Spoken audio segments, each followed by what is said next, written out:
உத்தரப்பிரதேசத்தில் இருக்கக்கூடிய வாரணாசி தொகுதியில தான் மோடி அவர்கள் 1.5 லட்சம் வாக்கு வித்தியாசத்துல வெற்றி பெற்றார். ஆனா பாத்தீங்கன்னா ஆரம்பத்துல மோடி அவர்கள் பின்னடைவுல தான் இருந்தாரு. திடீர்னு மதியத்துக்கு மேலதான் அவர் முன்னிலையில் இருக்கிறார், வெற்றி பெற்றிருக்கிறார் அப்படின்ற ஒரு அறிவிப்பு என்பது வெளியாச்சு. அவருக்கு எதிராக காங்கிரஸ் சார்பாக போட்டியிட்டவர் யாருன்னு பாத்தீங்கன்னா உத்தரப்பிரதேசத்துடைய காங்கிரஸ் தலைவராக இருக்கக்கூடிய அஜய் ராய் தான். அஜய் ராய் தான் அங்க உண்மையிலே வெற்றி பெற்றது, மோடி கிடையாது அப்படின்றது இப்ப ராகுல் காந்தி வெளியிட்ட அந்த ஓட்டு திருட்டு புகாரின் மூலமாகவே, அந்த ஆதாரத்தின் மூலமாகவே ஒட்டுமொத்த வாரணாசியும் இப்ப பேச ஆரம்பிச்சிருக்கு. குறிப்பாக அந்த காங்கிரஸ் உடைய வேட்பாளராக இருந்த அஜய் ராய் அவர்கள் ஒரு பிரஸ் மீட்டை வைக்கிறாரு. அதுல அவர் என்ன சொல்றாரு அப்படின்னா, மோடி அவர்களை பொறுத்த வரைக்கும் காசியில அவர் வெற்றி பெறவே இல்லை, ஓட்டு திருட்டின் மூலமாகவும் நேர்மையற்ற செயல்பாடுகள் மூலமாகவும் தான் அவர் வெற்றி பெற்றிருக்கிறாரு. ராகுல் காந்தி காட்டிய அந்த ஓட்டு திருட்டு ஆதாரமே இதை உறுதி செய்யும். போலி வாக்காளர்களை அவங்க முறைகேடாக லிஸ்ட்ல சேர்த்தும், அவுட் சைடர்ஸை நிறைய பேர் இறக்கியும் கள்ள ஓட்டு இவங்க போட்டிருக்கிறாங்க. குறிப்பாக விஷால் சிங் அப்படின்றவர், அவருக்கு வாரணாசியிலையும் வாக்காளர் லிஸ்ட்ல அவருக்கு ஓட்டு இருக்கு. அதே போல கர்நாடகாவில் இருக்கக்கூடிய பெங்களூரு சென்ட்ரல் தொகுதியிலும் அவர் ஓட்டர் லிஸ்ட்ல இருக்கிறாரு. எப்படி ஒருத்தர் 2 மாநிலத்தில் இருக்க முடியும்? ஒரு தொகுதியை விட்டு இன்னொரு தொகுதியில் இருக்கிறாருன்னா கூட ஏற்றுக்கொள்ளலாம். ஆனா ஒருத்தர் மாநிலம் விட்டு இன்னொரு மாநிலத்தில் போய் எப்படி 2 இடத்துல அவர் வாக்காளர் பட்டியலை உருவாக்கி இருக்க முடியும் அப்படின்னு சொல்லி கேள்வி கேட்டு, ஆர்எஸ்எஸ் காரர்களை பொறுத்த வரைக்கும் அவர்களே போகஸ் ஓட்டர்களாக மாறி ஒவ்வொரு மாநிலமாக போய் தங்கி அங்க தங்கி இருந்து அதுக்கப்புறம் ஓட்டு போடுறாங்க அப்படின்ற குற்றச்சாட்டை அவர் அந்த பிரஸ் மீட்ல வைக்கிறாரு. அவர் இன்னொரு விஷயத்தையும் சொல்றாரு, மோடி அவர்கள் 10 லட்சம் ஓட்டு வித்தியாசத்துல ஜெயிப்பாங்கன்னு சொல்லி பிஜேபியினர் சொல்லிக்கிட்டு இருந்தாங்க. ஆனா அவர் ஜெயிச்சது வெறும் 1.5 லட்சம் ஓட்டுல தான், அதுவும் ஓட்டு திருட்ட பண்ணி தான் அப்படின்னு சொல்லி வரக்கூடிய வாரணாசியுடைய உள்ளாட்சி தேர்தலில் பிஜேபி வெல்வதற்கே திணற போகிறது. நாட்டு மக்கள் அனைவருமே, குறிப்பாக வாரணாசி மக்கள் அனைவருமே ஓட்டு திருட்டுக்கு எதிராக அணிதிரள வேண்டும் அப்படின்னு சொல்லி அந்த பிரஸ் மீட்ல அவர் பேசினார். இந்த பிரஸ் மீட்டை கொடுத்த மறுநாளே பார்த்தீங்கன்னா சமாஜ்வாதி கட்சியை சேர்ந்தவர்கள் மேலதாளத்தோட அஜய் ராய் வீட்டுக்கு போய் அவருக்கு மாலை அணிவித்து, சால்வை அணிவித்து, ஸ்வீட்டை கொடுத்து, நீங்க தான் எங்களுடைய எம்பி, மோடி கிடையாது அப்படின்னு சொல்லி அறிவிப்பு பண்ணதோடு அவரை ஏரியா வாரியாக எல்லா ஏரியாவுக்குமே கூட்டிட்டு போய் இவர் தான் உண்மையான வாரணாசி எம்பி அப்படின்னு சொல்லி கொண்டாட ஆரம்பிச்சிருக்கிறாங்க. குறிப்பாக அமன் யாதவ், இந்த கொண்டாட்டத்தில் ஈடுபட்ட அமன் யாதவ் என்ன சொல்றாருன்னா, மோடி 1.5 லட்சம் வாக்குல ஜெயிக்கல, மோடி 1.5 லட்சம் வாக்குல தோத்து தான் போனாரு. கடைசி நேரத்தில் அங்க இருக்கக்கூடிய எலெக்ஷன் அதிகாரியுடைய பிரஷர்னால தான் இந்த ரிசல்ட் என்பது மாற்றப்பட்டிருக்கு. எங்களை பொறுத்த வரைக்கும் சரி, வாரணாசி மக்களும் சரி, அஜய் ராய்க்கு தான் ஓட்டு போட்டிருக்கிறாங்க. அஜய் ராய் தான் வாரணாசியோட எம்பியை தவிர மோடி கிடையாது. ஒட்டுமொத்த வாரணாசி மக்களுடைய உணர்வும் இதுதான் அப்படின்னு சொல்லி அவர் ஒரு பேட்டியை கொடுப்பதை பார்க்க முடியுது. அஜய் ராயுமே அதற்கு வீடு வீடாக சென்று தனக்கு ஓட்டளித்த 4.5 லட்சம் வாக்காளர்களுக்கு நான் நன்றியை தெரிவிச்சுக்கிறேன் அப்படின்னு சொல்லி காசியில் மிகப்பெரிய ஒரு சம்பவத்தை பண்ணிக்கிட்டு இருக்கிறாரு. இந்த சம்பவத்தை பண்ண கையோடு உத்தரப்பிரதேசத்துடைய காங்கிரஸ் கட்சி உடனடியாக ஒரு ஆதாரத்தை வெளியிடுறாங்க. வாரணாசியிலும் ஓட்டு திருட்டு நடந்திருக்கு அப்படின்னு சொல்லி. என்ன ஆதாரம் அப்படின்னா, வாரணாசியில் இருக்கக்கூடிய வார்டு எண் 51 காஷ்மீரி கஞ்ச் அப்படின்ற பகுதியில், அதாவது 2023 முனிசிபல் கார்பரேஷன் வாக்காளர் பட்டியல் வெளியிடுறாங்க.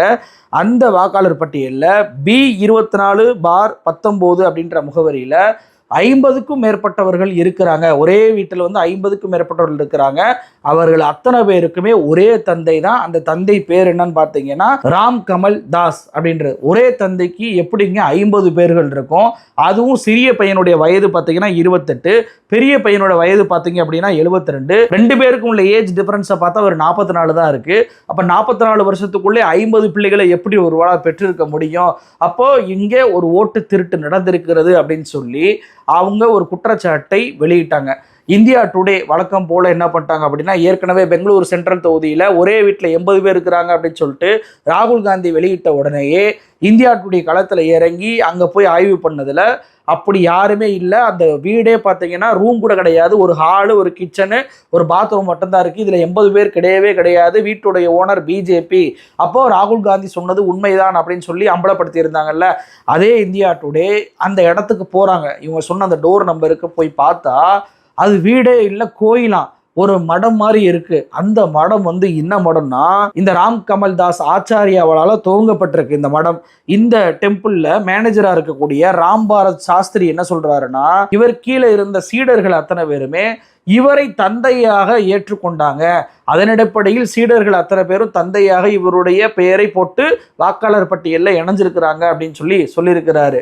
அப்போ வாக்காளர் பட்டியலில் தந்தை பேரை தானே போடணும், சீடன் எப்படி தந்தை பேரா ஆக முடியும், அப்படி ஆக முடியுமா அப்படின்னு சொல்லி கேட்டா அதற்கு அவர் என்ன சொல்றாருன்னா 2016ஆம் ஆண்டு கவர்மெண்ட் ஆஃப் இந்தியாவே இதை லீகலாக அப்ரூவ் பண்ணிட்டாங்க. அதாவது சாதுக்கள் மற்றும் சன்னியாசிகள் இவங்களுக்கு கீழே பின்பற்றக்கூடிய மக்கள் சீடர்கள் இவர்களை தந்தையாக ஆதார் கார்டில் சேர்த்துக்கிறலாம், ஓட்டர் ஐடியில் சேர்த்துக்கலாம், ரேஷன் கார்டில் சேர்த்துக்கிறலாம் அப்படின்னு சொல்லி ஒரு உத்தரவை போட்டிருக்கிறாங்க. அப்போ இங்கே பண்ணது என்பது அரசியலமைப்பு சட்டத்திற்கு எதிரானது இல்லை அப்படின்னு சொல்லி அந்த மடத்துடைய மேனேஜர் பேசுவதை பார்க்க முடியுது. என்னங்க இது சட்டம்? ஒவ்வொருத்தருக்கும் ஒரு தாய் ஒரு தந்தை தான் இருக்க முடியும். இங்கே பார்த்தா பல நபர்களுக்கு ஒரே தந்தை இருக்கிறார். என்னன்னு கேட்டால் அவர் இவங்கெல்லாம் சீடரா, அவர் ஆசிரியரா, குருவா, அதனால இவங்க எல்லாம் போட்டுக்கிட்டாங்களாம். அரசியலமைப்பு சட்டத்தை கேலி கூத்தாகிற விஷயமா இருக்கே. 2016 அந்த சட்டத்தை பிஜேபி போட்டிருக்காங்கன்னா அப்போ ஓட்டு திருட்டுக்கு இதெல்லாம் உதவும்னு சொல்லி அப்போதே இவங்க பிளான் பண்ண ஆரம்பிச்சுட்டாங்களா? அப்போது இருந்தே வாக்காளர் பட்டியலில் இதெல்லாம் மாற்ற ஆரம்பிச்சாங்களா? தேர்தல் ஆணையம் இதெல்லாம் செக் பண்ணவே இல்லையா? அப்போ உத்தரப்பிரதேசத்தில் இருக்கக்கூடிய மடங்கள் கோயில்கள் எல்லாம் அவங்க சீடர்கள் இவங்கள மாதிரி அப்பான்னு சொல்லி போட்டுக்கிட்டு வாக்காளர் பட்டியலை வாங்குவதற்கு இந்த தேர்தல் ஆணையம் அனுமதிச்சுக்கிட்டு இருக்கா? நாளைக்கு எல்லா கோயிலும் எல்லா மடங்களையும் இது மாதிரி நாங்கள் பண்ணிக்கிறோம் அப்படின்னு சொன்னா நாட்டில் குழப்பங்கள் வந்துடாதா? பர்த் சர்டிபிகேட்ல இருந்து ஆதார் கார்டுல இருந்து தந்தை என்பவர் வேறு, பயாலஜிக்கல் ஃபாதர் என்பவர் வேறு, ஆனா இப்ப இருக்கிற ஃபாதர் என்பது வேறு அப்படின்னு சொல்லி வந்தா எவ்வளவு பெரிய குழப்பத்தை ஏற்படுத்தும். எப்படி இதற்கு இந்திய அரசு ஒப்புதல் கொடுத்தாங்க, எப்படி அதை தேர்தல் ஆணையம் அங்கீகாரம் பண்ணிட்டு வாக்காளர் பட்டியலில் சேர்க்கிறாங்க அப்படின்றது மிகப்பெரிய ஒரு குழப்பத்துக்கு ஏற்படுத்துது. இது எந்த அளவு குழப்பத்தை ஏற்படுத்தும் அப்படின்னா நாளைக்கே ஒரு நபர் இவர் எங்களுடைய அப்பா தான், எனக்கு தான் அந்த மடத்துடைய சொத்து அப்படின்னு சொல்லி ஒரு மனு தாக்கல் பண்றாரு, ஒரு பிரச்சனை பண்றாருன்னா என்ன பண்ணுவீங்க? இல்ல எங்களுக்கு தான் அந்த சொத்து சேரும் அப்படின்னு சொல்லிட்டு பல பேர் நபர்கள் திரண்டு வந்தா என்ன பண்ண முடியும்? சமாளிக்க முடியுமா? என்ன அடிப்படையில் இந்த சட்டத்தை ஒன்றிய பாஜக அரசு அனுமதி கொடுத்துருக்காங்க அப்படின்றது புரிஞ்சுக்கிறவே முடியலங்க. மோடி என்னன்னா நான் கடவுளுடைய அவதாரம், தாய் வயிற்றுல பிறக்கல தந்தைக்கு பிறக்கல அப்படின்ற மாதிரி பேசுறாரு. உத்தரப்பிரதேசத்துல பாத்தீங்கன்னா ஒரே கோயில்ல ஒரே ஆளுக்கு 50 பிள்ளைங்க இருக்கிறாங்க. என்னடா போய் கேட்டா சாதுக்களோட பிள்ளை சன்னியாசிகளுடைய பிள்ளைன்னு சொல்றாங்க. நாட்டில் நடப்பதை பார்த்தாவே என்ன அளவுக்கு இவங்க மோசடி பண்ணியிருக்கிறாங்க, எவ்வளவு குழப்பத்தை பண்ணியிருக்கிறாங்க அப்படின்றது யோசிச்சே பார்க்க முடியல அப்படின்றதான் யதார்த்த உண்மையா இருக்கு. அப்போ வாரணாசியில ஒரே தந்தைக்கு பல மகன்கள் இருப்பது தற்போது கண்டறியப்பட்டுள்ளது.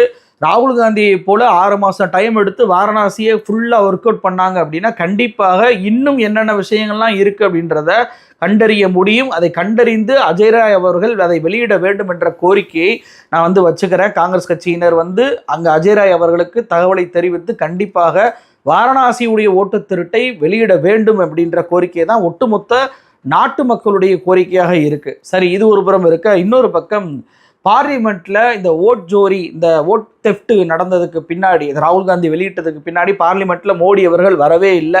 அவர் அதற்கான கேள்விக்கான பதிலை கண்டிப்பாக எதிர்கட்சிகள் கேட்பாங்க அப்படின்றக்காகவே அவர் வராமல் இருந்தாரா என்னன்னு தெரியல.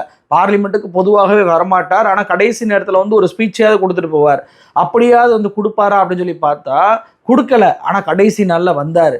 பார்லிமெண்ட்டுடைய கடைசி நாளான ஆகஸ்ட் 21ஆம் தேதி அவர் நுழையும் போதே பார்த்தீங்கன்னா இந்தியா கூட்டணி கட்சி தலைவர்கள் அத்தனை பேருமே ஒரு சம்பவத்தை பண்ணிட்டாங்க. என்ன சொல்றாங்க அப்படின்னா, பிரதமர் மோடி பார்லிமெண்ட்டுக்குள்ள நுழைஞ்சு உள்ள வரும்போதே ஓட் தெஃப்ட் மோடி, ஓட் சோரி மோடி, நீங்க ஓட்டு திருட்டு பண்ணி தான் பிரதமராக இருக்கிறீங்க, அந்த பதவியை ராஜினாமா பண்ணுங்க, பதவியை விட்டு ஓடுங்க, ஓட்டு திருட்ட பண்ணாதீங்க அப்படின்னு சொல்லி ஒரு கோஷத்தை ஒட்டுமொத்த இந்தியா கூட்டணி கட்சியுடைய எம்பிக்கள் அத்தனை பேருமே எழுப்புவதை பார்க்க முடிஞ்சு.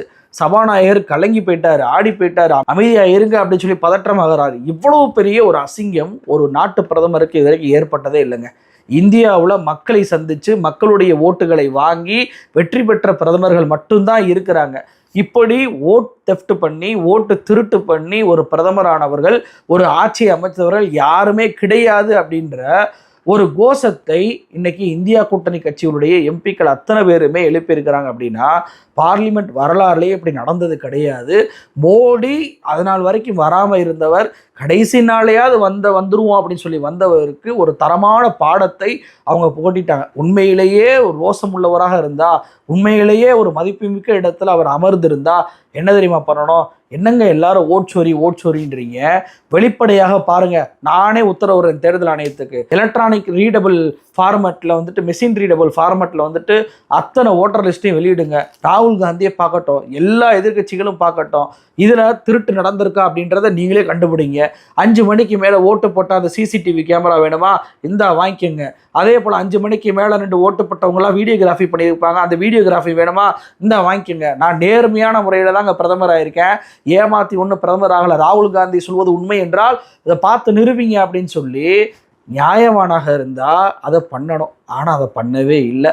மாறாக மோடிஜி என்ன பண்ணுறாருன்னா, அந்த கடைசி நாளில் டீ பார்ட்டி நடக்கும், அந்த டீ பார்ட்டிக்குள்ளே போய் கலந்துக்கிட்டு எதிர்க்கட்சிகள் யாருமே வரலை, போனால் எல்லாரும் என்டிஏ தலைவர்களாக இருக்கிறாங்க, என்னடா யாருமே வரலை அப்படின்னு சொல்லி கேட்டால் அதுக்கு விரக்தியில் மோடி அவர்கள் ரொம்பவுமே மனம் புண்பட்டு பேசுகிறாரு. அதாவது ரொம்ப மனம் பாதிக்கப்பட்டிருப்பார் போல்.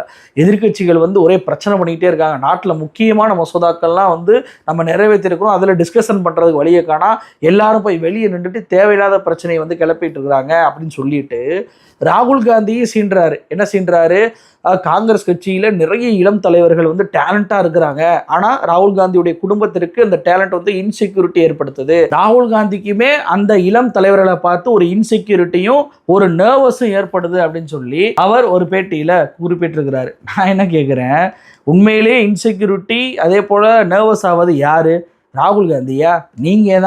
நீங்கள் தான் நர்வஸ் ஆனதுனால தான், இன்செக்யூரிட்டியாக ஃபீல் பண்ணதுனால தான் பார்லிமெண்ட்டுக்கு நீங்கள் வரவே இல்லை. ஓட் தெஃப்ட் குறித்து விவாதம் நடத்துவோம் அப்படின்னு சொல்லி எதிர்க்கட்சியினர் கேட்டும் கூட விவாதம் நடத்துவதற்கு நீங்கள் அனுமதி கொடுக்கல. ராகுல் காந்தியை பார்லிமெண்ட்ல நேருக்கு நேராக சந்திப்பதற்கு கூட உங்களுக்கு தான் நர்வஸாக இருக்கே தவிர ராகுல் காந்திக்கு ஒருபோதும் நர்வஸ் என்பது கிடையாது. நீங்கள் கொண்டு வந்த அந்த ரிமூவல் ஆஃப் பிஎம்சிஎம் பில் இருக்குது தெரியுமா, அதாவது 30 நாள் சிறையில் இருந்தாவே அவருடைய பதவியை பறிக்கக்கூடிய மசோதா, ஏன் கொண்டு வருவதா சொல்கிறீங்க? அதாவது ஒருத்தர் பதவியில் இருந்துக்கிட்டே அந்த வழக்கை சந்திக்கக்கூடாது, ஜெயிலில் உட்காந்துக்கிட்டே ஃபைலில் கையெழுத்து போடக்கூடாது, நேர்மையாக இருக்கணும், தார்மீக அடிப்படையில் ராஜினாமா பண்ணி அதை ஃபேஸ் பண்ணணும் அப்படின்றது தானே நீங்கள் வைக்கக்கூடிய கருத்தாக இருக்குது. இப்போ அதுவே நான் என்ன சொல்கிறேன் அப்படின்னா, இப்போ நாடு முழுவதும் ஓட்டு திருட்டு அப்படின்ற புகார் என்பது வைக்கப்படுது. குறிப்பாக உங்கள் தொகுதியிலும் ஓட்டு திருட்டு என்பது வைக்கப்படுது. நாடு முழுவதும் இருக்கக்கூடிய பிஜேபி எம்பிக்கள் ராஜினாமா பண்ண வேணாம், நீங்கள் ஒரு ஆள் மட்டும் ராஜினாமா பண்ணுங்க. ராஜினாமா பண்ணிட்டு பாருங்க, என் தொகுதியில் ஓட்டு திருட்டு இருப்பதை இந்த மிஷின் ரீடபிள் ஃபார்மெட்டை வச்சும் சிசிடிவி காட்சியை வச்சும் வீடியோகிராஃபியை வச்சும் கண்டுபிடிச்சு சொல்லட்டும். அது வரைக்கும் நான் என்னுடைய பதவியிலேருந்து விலகி இருக்கிறேன், ராஜினாமா பண்ணிக்கிறேன். அப்படி அவங்க ப்ரூவ் பண்ணிட்டாங்க அப்படின்னா நான் அரசியலை விட்டு விலகிடுறேன். அப்படி அவங்க ப்ரூவ் பண்ணலை அப்படின்னா மீண்டும் என்னுடைய பிரதமர் பதவியை ஏற்றுக்கொள்கிறேன். நான் கொண்டு வந்த அந்த சட்டத்திற்கு நானே ஒரு முன் உதாரணமாக இருக்கிறேன் அப்படின்னு சொல்லி மோடிஜி அவர்கள் அறிவிப்பாரா? நாம ஏற்கனவே சொன்ன மாதிரி உச்சநீதிமன்றத்தில் ராகுல் காந்தியுடைய ஓட்டு திருட்டு புகார் குறித்து ஒரு வழக்கு என்பது தற்போது ரோஹித் பாண்டே அப்படின்ற வழக்கறிஞரால் போடப்பட்டிருக்கு. அடுத்த வாரம் இது விசாரணைக்கு வர இருப்பதாக அவர் சொல்லியிருக்கிறார். கண்டிப்பாக ஒரு நேர்மையான நீதிபதியின் கீழே ஒரு விசாரணை அமைப்பை ஏற்படுத்தி ஓட்டு திருட்டு புகாரை முழுவதுமாக ஆய்வு செய்து தேர்தல் ஆணையத்திற்கு மிஷின் ரீடபிள் ஃபார்மட்டோடைய அந்த ஓட்டர் லிஸ்ட்டை வெளியிட வைக்க வேண்டும், சிசிடிவி காட்சியை வெளியிட வைக்க வேண்டும், 5 மணி வீடியோகிராஃபியை வெளியிட வைக்க வேண்டும் அப்படின்ற ஒற்றை கோரிக்கை தான் இன்னைக்கு உச்சநீதிமன்றத்திற்கு முன்பு ஒட்டுமொத்த நாட்டு மக்களுமே வைக்கக்கூடிய ஒரு கோரிக்கையாக இருக்குது. அதை உச்சநீதிமன்றம் நிறைவேற்ற வேண்டும் அப்படின்ற நம்பிக்கையோடு இருக்கிறோம். நன்றி.